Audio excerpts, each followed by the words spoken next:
difference between training when you speak of old school and new school techniques.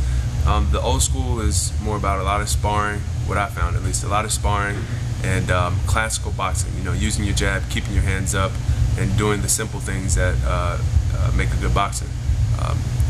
Recently, in recent years, there have been some great guys like Roy Jones Jr., great, Floyd Mayweather, great, Mike Tyson, great, and they've influenced boxing. And a lot of guys try to imitate their techniques, but they don't know where they come from or why they're doing them. That's my complaint. Our heavyweights, they aren't as good as they should be because they aren't willing to put in the work that needs to take in order to be a champion.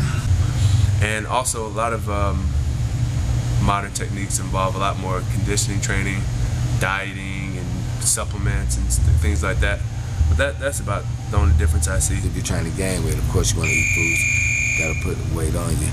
And if you're trying to lose weight, you're going to put something that won't put weight on you. Most of the time, I tell my guys, eat all the greens they want. Any green vegetable, any green, anyone. You can eat as much as you want because it won't put too much weight on you. But it'll give you vitamins and iron and things like that, that you need. A boxer should be on a diet that puts only in his body what he needs to go into the ring. So if he doesn't need an extra 5 pounds of fat on his body to go into the ring, then he needs to eat a diet that prevents him from having that. But if he needs that for long 12 rounds, you know, then you need to have a diet that provides a little extra weight on him for when he goes those long rounds. So it's all about stepping in the ring and not having anything on you that you don't need. If you're working hard in the gym and you got a certain weight to meet, you're going to meet it if you're working hard anyway, because you're determined to make that weight and you're jumping on the scale. Okay, and I know I can't eat everything, ice cream, cookies, cakes, and all of that stuff. So, you know, if you know what you got to eat and if you know what you want to make, if you know what you got to weigh, then you know what you want to eat. Everybody's body is different, so it takes a little time, maybe a year, to figure out what diet is right for you. But every boxer, I think, should start with consulting a dietitian on what's right for them, how often they should eat, how many calories they should eat, and then take their time and learn what works for their body, so they never walk in the ring with too much or too little. Mainly, if you reckon, if you got to make a fight, you're trying to make a weight for a certain fight, you know, you need to cut down. So, you know, I cut them down, dry toast in the morning, maybe egg whites. Really depends on the fighter and how much he has to lose.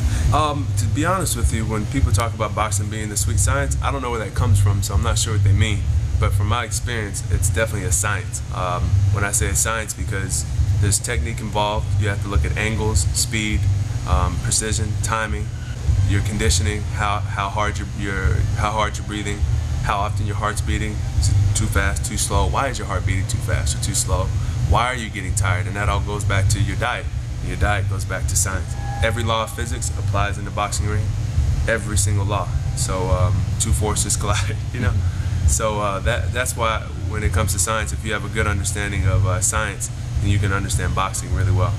And most guys who have a great understanding of how boxing works, from the inside of the body out, they actually have a great understanding of science. They just don't know it.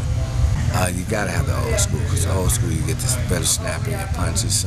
The new school's got the bungee stuff and things like that, but I like the old school because you're working a little harder. That's why back there in the old school they could go 15 rounds, and now they cut it down to 12. And even before that they were going something like 30, 20, 30 rounds. But you know, guys I learned from Archie Moore, Charlie Shipes, George Foreman, and Angelo Dundee. He was using those guys going the longer rounds. You got to be in shape. A lot of times, if you got an old school trainer, if you listen, and if you're disciplined enough, and if when you learn, because if you listen, you're gonna learn, you'll be a champion.